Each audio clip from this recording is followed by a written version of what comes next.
Gather around, gather around. The fantasy vulture is in town. You already know who it is. My name is Mike Kyle. I have over a decade worth of fantasy football experience and have continuously competed for fantasy championships over the course of the past 7 seasons. Let's make it 8 in 2021. But enough of me. I'm here for you. Hey, did you know that Aaron Rodgers had 14 games this season of 3+ touchdowns? Unbelievable. One of the best seasons that we've ever seen from the quarterback position. All right, now in return for your fantasy stat of the day, be sure to hit that like button down below. Look, I don't make the rules over here. On today's episode of the FV Show, we're going to go through the 5 things I got wrong for the 2020 season. These were my worst predictions, my worst takes from the year. I feel like I had a pretty good year, all things considered, but these were a few things that I definitely got wrong. And without further ado, let's just dive right in. However, before we do that, actually, I'm rusty. Go ahead, follow me on all social media platforms at FFVulture, Twitter, Instagram, TikTok. I already talked about it in my update video. If you missed that, link will be right up here. We're going to be rolling out some content on all those platforms. Like, that is a priority for 2021 for sure. So be sure to stick around on all those platforms for upcoming content. Anyways, let's dive right in. Let's dive right in, shall we? Where I was wrong for 2020. Look, fantasy football is a game of probability. I talk about this a lot, and we're bound to get a few things wrong every single year. And I was part of these. It's not like I put my money where my mouth is on a lot of these. And here we go. Number 5, DJ Chark. This one hurts. Chark had an excellent 2019 campaign, and I fully expected him to come through in 2020. And the logic for drafting DJ Chark, he was pretty much going in that 6th round territory, sometimes even in the 7th or the 8th. The idea was the Jags were going to be bad, which they were. They would be trailing a lot, and which meant regardless of the game script, DJ Chark was going to be involved. He had an incredible sophomore season last year where he had 120 targets, 73 receptions, and 1,000 receiving yards. On top of that, he had 8 touchdowns. With Gardner Minshew returning to be the starting quarterback for Jacksonville in 2020, it just continued the trend of, there should be no slowdown in productions by any means, right? If they're bad, he's going to be airing it out to Chark. Chark's obviously just the number 1 wide receiver on this team, so he's going to see natural targets anyway. And good things should happen from a guy that you're getting in that 7th round range, right? You are getting a legitimate top 20 option back in the 7th round. Like, that is, like, you are going to take that every single time.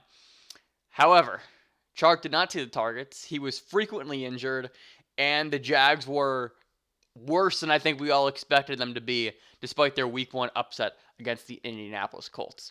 DJ Chark had about 3 good games this past season, and which led to the issue of you never knew when you could start him. Early on in the year during week 1 versus Indianapolis, during that upset win, he only had 3 targets for 25 yards and a touchdown. The next week, he had 84 yards on 4 targets. So you're like, all right, like, this is a guy who you could likely start, but you were just waiting for the targets to go up. And they kind of did, right? He had games of 9 targets, 14, 12, 8, and 9, but the yardage wasn't there. The touchdowns weren't there. He finished the year with only 5 touchdowns, only had 700 receiving yards on the season, and it was a forgettable 3rd year for DJ Chark, who finished as the wide receiver 48 on the season. So a brutal blow for me. He was the guy who I was really going to be relying on this year because of my strategy of going running back super early and often, should I say, and Chark getting him that late in the draft was a guy who I was hoping would be a star on my team, and that was not the case. Number 4, Calvin Ridley. And if you recall, I actually had Calvin Ridley in Dynasty, and the hype for him this offseason was the same as it was for Chris Godwin entering last season. However, I didn't buy the wide receiver 1 hype that people were generating. That being said, I did only have Calvin Ridley at wide receiver 15, so it's not like I was all the way off of him or anything like that. I just wasn't seeing the wide receiver 1 angle that everybody else was. Julio, I felt like, still had another great year in him. They brought in Hayden Hurst, tight end from the Baltimore Ravens, who they were going to incorporate with the loss of Austin Hooper. Todd Gurley was also brought in, and we know the touchdown machine that he is. And so all those things combined, I didn't see the wide receiver 1 value that Calvin Ridley had. But this dude was a fucking machine this season. He had 143 targets, finished with 1,300 receiving yards and 9 touchdowns, finishing as the wide receiver 5 on the year. Look, if I was going to be wrong on this one, this is one that I absolutely am glad that I was, because of the fact that he is on my dynasty team. And so the future is bright, and Calvin Ridley is a fucking superstar in this league. And the crazy part is, he might still be underrated because of the fact that they still have Julio over there, right? Like, I'm genuinely curious how many people outside of the fantasy football landscape would list Calvin Ridley inside their top 10 wide receivers if you're just trying to rank wide receivers not in terms of fantasy relevance, right? Because he's absolutely probably in that category. He is as elite as they come in terms of a route runner. He's a freak athlete, has just incredible hands as well, consistently performs. And this is a guy who's absolutely going to be a future star in the league. Again, glad I'm wrong on this one. Number 3, we're going to go back to the Jacksonville Jaguars, and we're going to talk about James Robinson. When the Jags cut Leonard Fournette, I was vocal. I was very vocal that I had zero interest in any of their running backs. The team was going to be bad. The game scripts weren't going to allow for running backs to stay on the field very often. And also, who the fuck was going to play running back for this team? Did you know who James Robinson was before week 1? Because I didn't. I didn't, and I studied rookies for months. For months coming into the season, I studied rookies, and I had no idea who James Robinson was. And truthfully, I have no words for what he did this season. An undrafted rookie comes in and destroys everybody in his path, like Daenerys' dragons. I kind of rewatched Game of Thrones, like season 6 and 7, so Game of Thrones is kind of on my mind right now. In his first 7 games, he had 25 plus points twice.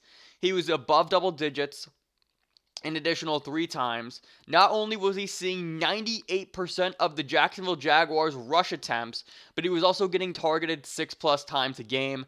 It was beyond impressive what James Robinson did this season. He did slow down towards the end of the year. He was actually shut down with that ankle injury in week 16 and 17, and that does suck because he was a guy who carried a lot of people to their league championship. But you look at only 10 points versus Baltimore, 12 points versus Baltimore, 10 points versus Tennessee, 11 versus Pittsburgh, 12 versus Green Bay. But you just look at what he was doing. He came in and immediately assumed this workhorse role that I don't recall ever really happening previously, right? Just to give you an idea of some of his carry counts for the year, 22, 25, 23, 22, 18. Like, this dude was getting all of the rush attempts for the Jacksonville Jaguars. The targets were insane, just consistently seeing 6+ targets. He was averaging well over 4 yards a carry, was getting into the end zone frequently in a variety of different ways. And just, I have no words. I have no words for what an undrafted rookie running back does when given the opportunity on a bad team and finishes the year as running back 7 in fantasy football. So hats off to James Robinson. You fucking earned it, and I'm eating shit because of it. Number 2, a player who is still playing in the NFL playoffs this year, who just had a game yesterday, who was great yet again, Aaron Rodgers. For however right I was about Devontae Adams, and I'm going to talk about that in the Where I Was Right video, I was wrong about Aaron Rodgers. I had Rodgers ranked as quarterback 14 entering the year. I had Matt Ryan, Matt Stafford, Drew Brees, Carson Wentz, and Cam Newton all ranked ahead of him. But Aaron Rodgers carved up everybody this year after feeling disrespected that the Packers spent a first-round pick on Jordan Love.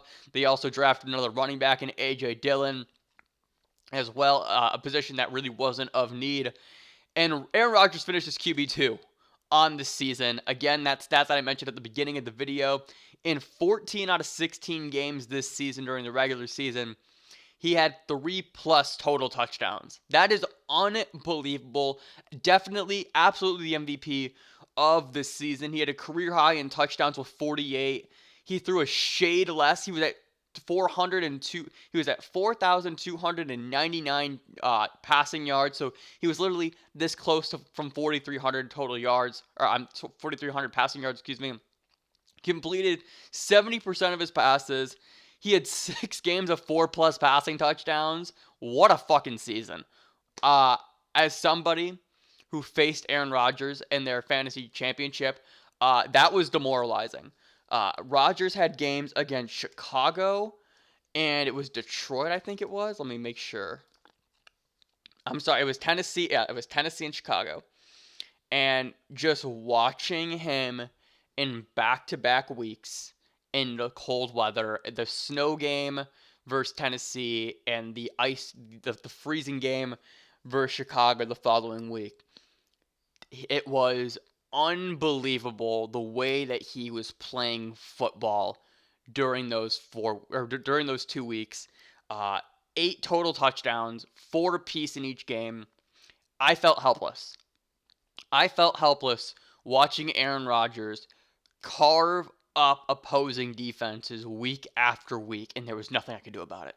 There was nothing. It was stop, you're scaring the children. Or stop, he's already dead.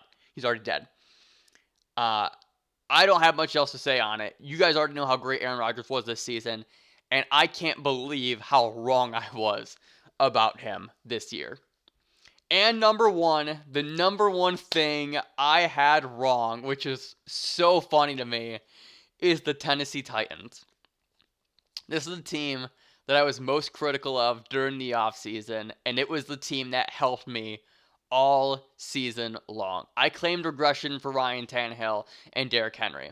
I loved A.J. Brown personally, but his rookie season I felt like couldn't be duplicated. There was definitely room for improvement, but his monster efficiency that he had simply is Tyreek-esque, and there's only a handful of guys who can pull that off every single year. So I felt like he was due for some level of regression. This was a team that was super efficient in the red zone in 2020. Or I'm sorry, in 2019. And usually those numbers don't stay the same, but they did. Like this team yet again for the second straight year, I believe was number 2 or number 1 in red zone efficiency on the season. The Tennessee Titans simply said fuck your numbers and put their dicks on the table all year long. And yes, it didn't end in a long playoff run that a lot of us were expecting them to. But this was an absolute joy to watch during the regular season. When it wasn't Derrick Henry running through their opponents, Ryan Tannehill was throwing deep to A.J. Brown, was throwing to Jonnu Smith in the end zone. And yes, absolutely. I've talked about this for months now. The Ryan Tannehill, Derrick Henry stack video is coming out. It is on the list. I think it's like number 2 on the list. So that video is going to be coming out very, very soon. But my God, what this team was on offense, and it was the most fun team to watch this past season. They finished second in rushing behind Baltimore. They were second in total touchdowns behind Green Bay. They were third in yards per game, and they were fourth in points. This offense could not be stopped. And to me, the most impressive thing about it was Ryan Tannehill only threw for 3,800 yards. And Ryan Tannehill finished as like the quarterback 7, I think, on the year. Let me vet that to make sure. I want to say it was quarterback 7. Yeah, so he finishes as QB8 on the year. Put up great performance after great performance. Derrick Henry obviously did his thing. A.J. Brown is just wide receiver 1. Just king him, crown him. Future superstar already in the league. And I was so wrong about the Tennessee Titans. And the most ironic part about that is across my teams, I had Henry, I had Tannehill, I had Jonnu, and I had AJB. What a year from the Titans. And congrats to Arthur Smith, who lands the coaching gig over for the Atlanta Falcons. He moves on from Tennessee. We'll see if that offense stays the same in 2021. But that was it. 5 things I had wrong this season. It's certainly a list, and some of them were good, some of them were bad. Like, for example, I'm glad I got the Titans wrong. I'm glad I got Calvin Ridley wrong. But there were some misses there for sure with DJ Chark, James Robinson, and Aaron Rodgers. That's all I got for this video. Thank you so much for watching. If you enjoyed, be sure to hit that like button and subscribe down below for more fantasy football content. We're going to try and go daily. That's the plan. We'll see how long that actually lasts. And a lot of great things are coming down the pipe for Vulture. Also, you can follow me on all social media platforms. I am now messing up my hands left and right. Follow me on all social media platforms at FFVulture. Content coming down the pipes over there for social as well. And I will see you in the next video.